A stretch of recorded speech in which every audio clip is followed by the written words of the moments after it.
Brian, I'm excited for today's topic for two reasons. One, obviously, you are the franchise industry's resident expert on the topic, but also, as much as it relates to general business and how it's going to impact our business, and I'll listen very, very tightly on what you say.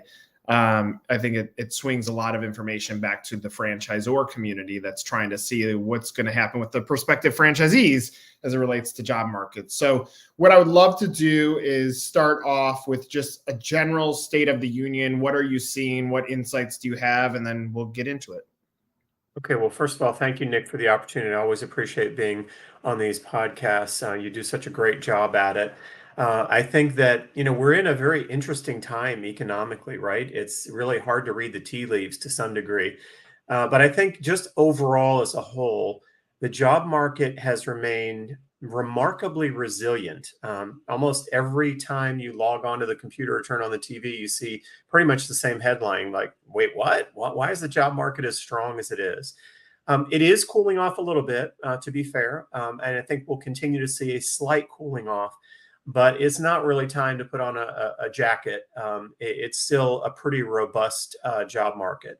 Part of the reason for that is the exodus of the baby boomers. There was up to 40% of the baby boomers that left during the pandemic and didn't return.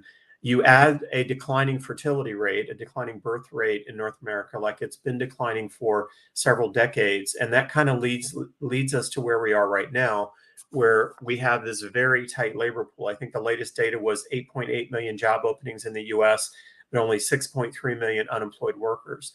So overall, that's why we're not seeing more cataclysmic changes in the job market, even though the economy has, the job market in particular has cooled off a little bit. Companies don't have as many jobs open as they did before, but we've kind of come back in balance with basically what it was like right before the pandemic, which was a tight labor market. We all know what happened during the pandemic. We know right after the pandemic, it was like the frenzy of hiring people. I kind of draw the analogy of like going to the grocery store when you're hungry, right? Have you ever done that before? You go to the grocery store when you're hungry and you start grabbing things. People were grabbing people and they were, making wild salary offers. Now things seem to be coming a little bit back into balance. Does that make sense? Totally. Lots to unpack from this. Let me start with that last comment. When companies are saying yes to candidates that probably aren't a good fit, how does that later impact both that company and then the next company that looks at their resume and says, wow, they worked for, insert company? The resume almost swings them into the next job versus what capabilities are. Does that create a dangerous swing when it comes to expectations from employer and employee? Depends upon the tenure on the job. If somebody is growing into a position and they've demonstrated that, they're able to grow into that position, then they generally will have good tenure in the position. So I don't think it would affect it in that case. But if they get into a position and they don't stay very long, they don't stay, a couple of years, then yeah, that could have a negative effect. And right now, what we're seeing is companies are being more picky with hiring people. So now would be a position where people are going to kind of return back to looking at, okay, the pandemic was the pandemic and a lot of people lost their job through no fault of their own. Now companies are being a little bit more selective.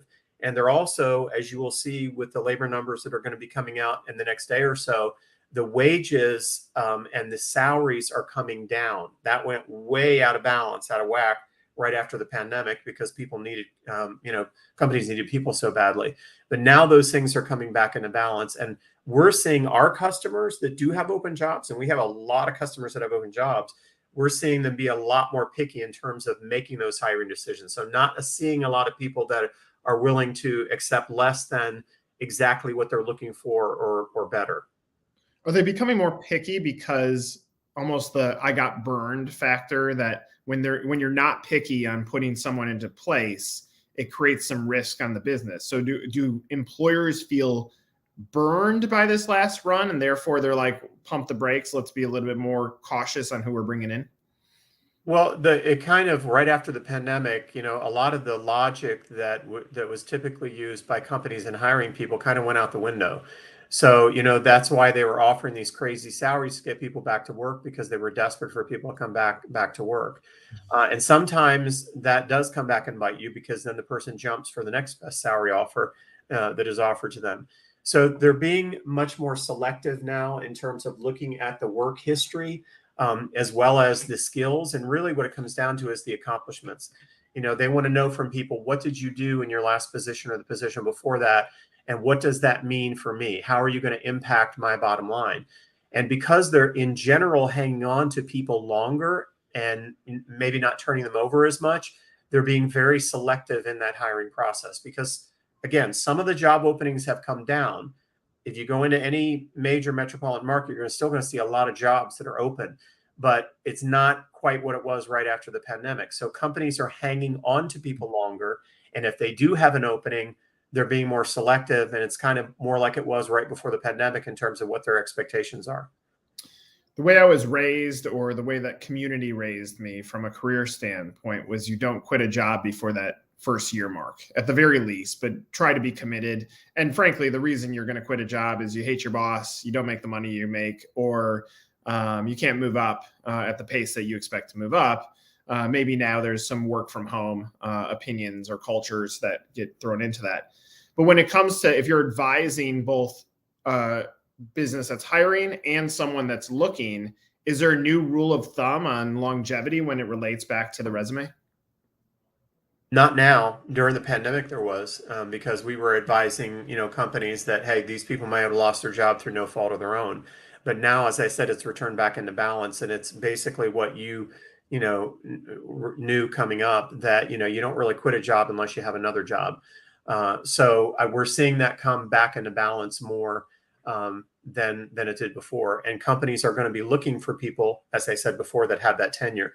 During the pandemic, a lot of those rules just kind of flew out the window, because so many people were laid off, and it truly wasn't, any fault of their own. But now we're kind of coming back to the more things that, hey, when a company hires people, this is what they want to see, on a resume. And I think that's for sure coming back into balance a little bit more. Another thing you said in the opening statement was, as it relates to baby boomers exited their careers maybe prematurely during the pandemic. And part of that is situational. Part of that is probably evaluation of purpose of life. And do I want to continue to work in a situation that doesn't bring me happiness? Do you think that philosophy is carried over to other generations, or is that very specific to baby boomers? Are other, people being willing to quit a job without any notice, or quit a job without having another job? Did any of the life is short moments translate to other generations as well? I think so. And I think that what you see is there's definitely generational diversity in the workforce. You see the millennials and the Gen X and the Gen Z, they operate differently, and their philosophy is different in terms of, jobs and what they want or what they expect from their employer, right? So one of the trends that we're seeing in franchising right now, and we're experiencing it in ours, is we're seeing more younger people that are interested in having that freedom, that flexibility, that lifestyle.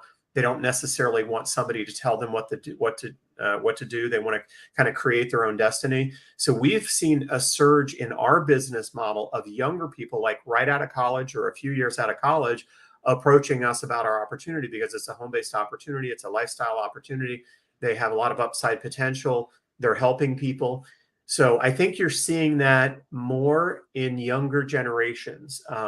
The baby boomers, a lot of them left the workforce and they're not returning. Some of them, are interested in franchise opportunities, but we're seeing, some of those other, generations in the workforce, wanting those same types of things. So, I mean, there's been books that have been, written on that, and psychology that's done on that. But one of the areas or trends that I'm seeing is younger people being more interested in franchising. Well, it's an interesting insight. Like, if you think about what is the realities of someone getting into franchising, you really get what you put in. And in a career, you get handed a salary, and yes, there's bonus models too, but majority of people aren't incentivized to work more because they still get the same salary. So they're going to do the whatever the minimum is that they can to make sure that they're successful in their roles. In franchising, how much hustle you put in equals a greater return. Do you see that in kind of the cultural mindset, and maybe there's a shift in the work ethic that is also appearing in some of these younger franchisees? I think so, because they still want the benefits of having, a nice income and having that freedom and flexibility. But when they know or realize that they're working for their own dream versus somebody else's, that they're more willing to put that energy and effort into it. I mean, we have a couple of, really great younger generation franchisees that have joined us in the last 6 months, and they're on fire. And they love this opportunity because they have the ability, as I said, to kind of create their own destiny, but they're not punching a clock. They're not, having to, sign a lease for bricks and mortar. So they see the upside potential to it, and they're willing to work a little bit harder for it because, I mean, let's face it, they're working for their own dream versus somebody else. And they see the success in the organization that other people have achieved. And so I'm seeing that energy, because, it all comes down to, Nick, you have to be able to link your passion and your enthusiasm with what you're doing on a daily basis. Because if you can't do that, then no matter what your goals are, and no matter what is written on a piece of paper, if there's no fire in your belly, if there's no energy to connect that, then it doesn't matter what the business plan tells you to do. You're not going to do it unless you're passionate about it. But if you can connect your passion and your enthusiasm with what you're doing on a daily basis, that creates that motivation to do what you need to do to be successful. And that in particular, I'm seeing in a lot of our younger franchisees. Another thing you said, Brian, in your opening statement was the declining birth rate, and this intrigues me. And I'm curious, how far back of data have you looked at? Because if we say a 22-year-old, that means we're looking back in 2001. Which, if we look at trends and things that happened, we went through September 11th. That some things in life could have some impact on declining birth rates. And today, obviously, we went through a pandemic, which maybe that means there could be a climb in birth rate because of how many people are staying at home. But if you look backwards at a 20 to 30 year run, do you see any indicators in what's happening in the world that's dictating some of the effects? And now that you say declining birth rate, is there any fear for what happens 20 or 30 years from now when we need people in the workforce that are new into it? Well, there's a lot to unpack there. I mean, so let's start with the declining birth rate. The birth rate has been declining in North America for decades and decades and decades. Now, specifically, I looked at the last 20 years, and there's a market decline in the last 20 years. But even if you go back 30 years or 40 years, you're going to start to see the birth rate is declining. So let's think about the socio-demographic factors and the reasons for that. Baby boom generation, of which I am, although I'm a younger baby boomer, a lot of back in those days, people lived a more rural lifestyle, and they had kids who helped out on the farm, and they put the kids to work, right? So in that period of post World War II, when a lot of baby boomers were born, it was kind of part of that was out of necessity, and it was the model that most people knew coming up, or they needed to do that to be able to have help on the farm. When we started seeing some of the socio-demographic changes, we started seeing more women take leadership positions in the workforce. We started to see a little bit of a shift in that area. And those socio-demographic changes, along with, as I said, the declining, population, the aging population, it's just in general, people aren't having as many kids. And you might have two people that are working in the home, two partners that are working on the home. So they're perhaps more focused on their career than they are having kids. This isn't just a problem here in the US, or it's not just a problem in North America. It's a problem globally. The population in general, I mean, take China, for example. They used to have a very specific, policy in terms of how many kids, and they had to up that. This is a global problem, and it's not going to get significantly better. It's going to continue to remain relatively tight.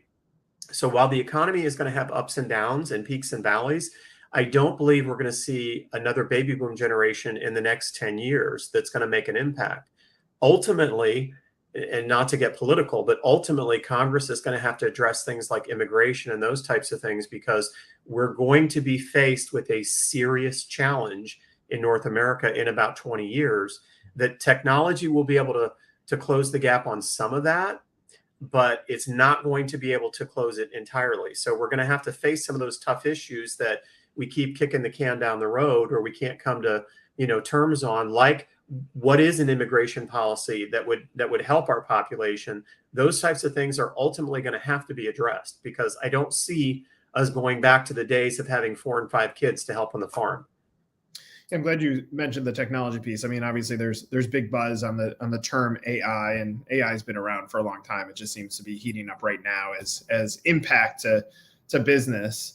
But it's like maybe some of these things are going to have to create some of the gap closers as some folks hit the work environment in 20 years from now. But I also think a large risk to jobs and strength of output by companies is we're going to have a lot of baby boomers completely exiting their careers.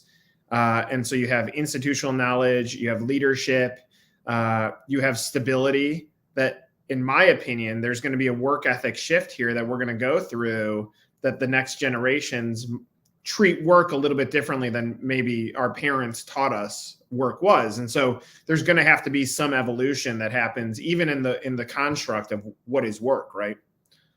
I think for sure, I think you're right. And I think that as leaders, we need to learn to adapt to different generations and understand what's important to them, and how do we create career paths that that will encourage people to grow with the company. I also think we're going to have to do a really good job of embracing diversity and inclusion in the workforce going forward. You see more of that. We need to continue to do more of that, embrace diversity and inclusion, because I think that will ultimately be better for companies, and it'll be better for the ability to have those leadership positions filled. And so that's one of the areas that I think you'll continue to see companies embrace diversity and inclusion more. Also, in addition to that, we want to continue to see more women in leadership positions and women in the workforce. But as far as the generations are concerned, we might have to adapt a little bit, what we think a leader acts like or looks like going forward.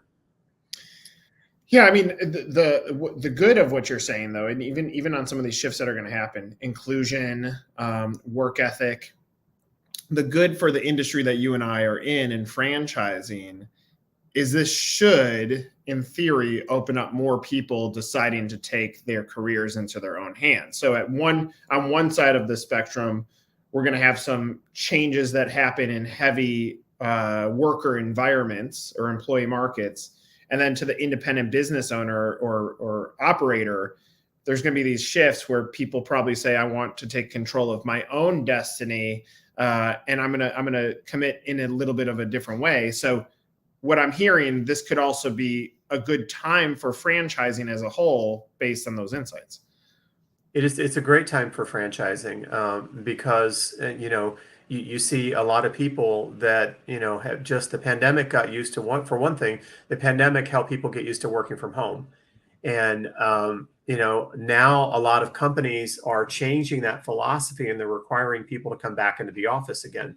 And some people don't want to do that, and they want to be able to earn the same level of income or better that they did before. But again, they want to do that on their own terms.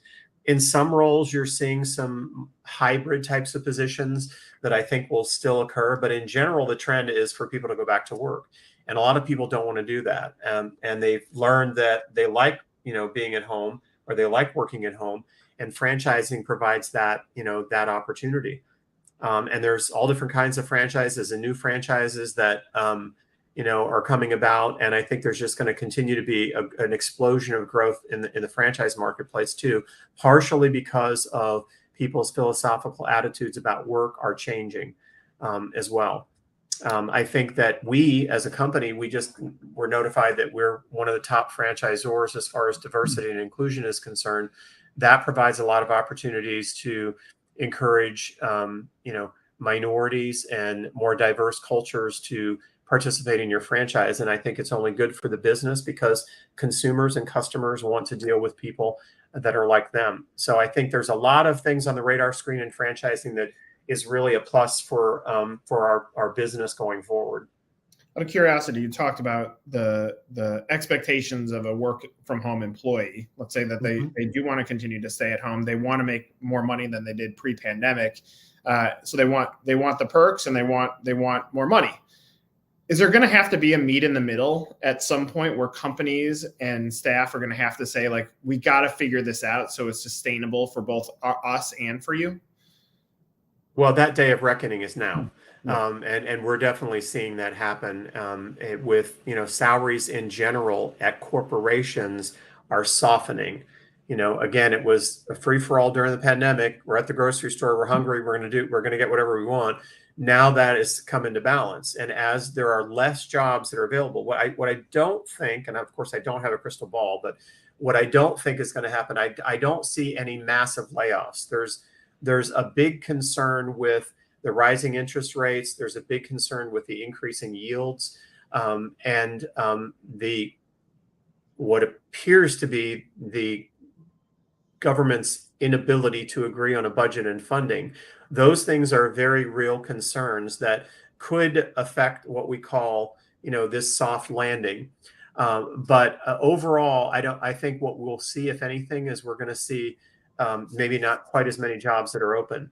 So what's happening now with the pool of jobs that are open is that candidates can't demand the things that they demanded before. They can't demand that high salary, right? So coming back into work and having a salary that's more, within the guardrails of what you might expect for those particular skills, we're at that day of reckoning right now.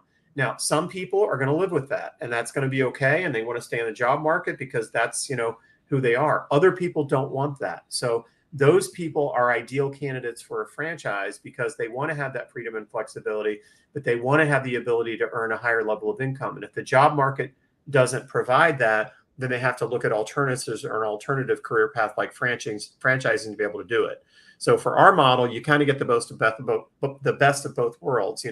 We're helping people find the people that want a career and want to work for a company. We're helping them do that. But the people that are helping them do that have the freedom and flexibility of doing it on their own terms, if that makes sense to you.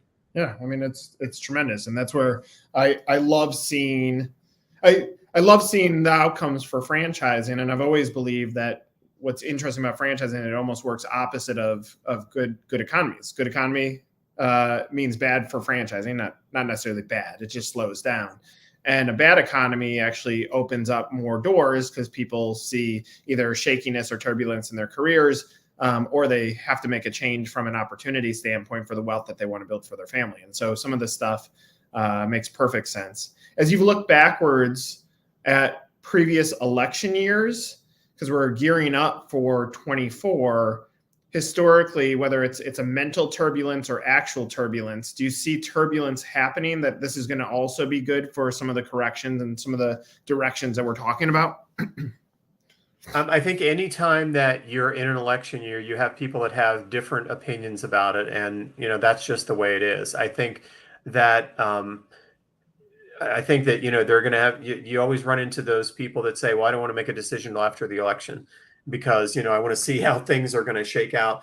But by and large, I think people in general have a philosophy about not just the presidential election, but also Congress and everything in general. And, depending upon where they see things going, I think that a lot more people are going to be open to a franchise opportunity and not necessarily, wanting to, go to work for that corporation for 20 or 30 years. So I do think that the election and the politics to affect it to some degree. It really depends upon the person as to whether that's going to make them more likely to come across the finish line to do a franchise, or whether that's going to cause them to put on the brakes. I think if people are really, if they're tired of their current environment, and when I talk to a lot of franchise candidates, what I hear repeatedly is, I'm tired of corporate politics. I'm tired of getting laid off. I'm tired of working my tail off, and I'm realizing I'm working 50, 60, 70 hours a week, but I'm not earning more money by doing that. And whether there's an election and, whichever direction it swings, if that level of discontent is there, those are the people that are going to make the decision to move forward. And I would imagine that as much as it happened on the franchise side, and your business has the privilege of working in both. We're going to help you find a job. We're going to help employers find employees, and we're going to help people find a franchise. So you actually have three legs of the stool that you're working in. But I would imagine anytime there's a perception of turbulence, at the very minimum, it opens up the brain to think about what if, and what if turns into opportunities, both for career changes, for employers to make sure that they have the right team and culture within their employment community, and for franchisors to encourage people to go into business as a part of their franchise system. I think you're right, but I think sometimes what we see is we see that being very targeted in specific industry niches, where there's something happening in that industry that, is causing either technology is coming in and things are shifting in the way they're doing things. So maybe the role that they had before, they don't envision that role is going to be there going forward. We also see some of that with people, that are approaching us. I mean, our brand, we're an executive search firm, and we do a lot within the hospitality and food and beverage space. And although we're expanding to other industry, niches now as well. But for example, somebody that's been in the hospitality industry for a long time, they want to still take advantage of that knowledge and that skill, but they don't necessarily want that backbreaking work that they've had to do, for the last 20 years. So this opportunity allows them an opportunity to remain in, what they know, but do so in a way that provides them a lot more freedom and flexibility. Technology is a big thing, and we see that changing. Even things like Wall Street and how that has changed certain positions and roles that have been in place for decades, and all of a sudden technology wipes that out, right? So we've had candidates that have had very niche related positions within the financial services industry. The technology has changed that, and that's just not there anymore. So I think that to some degree, the economy is moving so quickly, and it's not just the macros of it. Sometimes you have to drill down into specific industry niches to see that, what is changing. We had big tech layoffs, last year. I think that's, stabilizing somewhat, but even that caused some people to look at, franchising. So it may not be a global economy thing or an overall macro economy thing. It could be things that are happening within a particular industry because of technology or the way, the business is evolving or metamorphosing. Yeah, appreciate those insights. So let's close on this. What's your gut feeling saying about 2024? How are you feeling as a leader going into next year? I feel very optimistic going into 2024. I mean, I think that, we, in general, the economy is strong. I know there's a lot of concerns about, as I said before, the yield and what's going to happen, and are we going to have a recession? But I think that to some degree, the old rules are not necessarily coming true, and we're going to have, we're going to be in a new world order here, and I see a lot of upside potential for people who are interested in franchising, and I see overall, because of the socioeconomic and demographic trends in our labor force, I see specifically what we do as being in demand, and not just within a particular niche. I mean, our business is going crazy because we have companies that are coming to us saying, we just can't find people. We need your help. And this is way outside of what has traditionally been our, bread and butter, which is hospitality. So for us, we are very robust about 2024. We're very robust about our niche and what we believe we're going to be able to do to contribute to not only the franchising world, but also help really good companies find really good people. Love it. Brian, really appreciate the insights. Fantastic insights as it relates back to job markets and to franchising. Thank you for doing this, and for everybody that watched us. Thank you for the opportunity, as always. Absolutely. For Brian Miller, I'm Nick Powills. This is another interview with 1851franchise.com.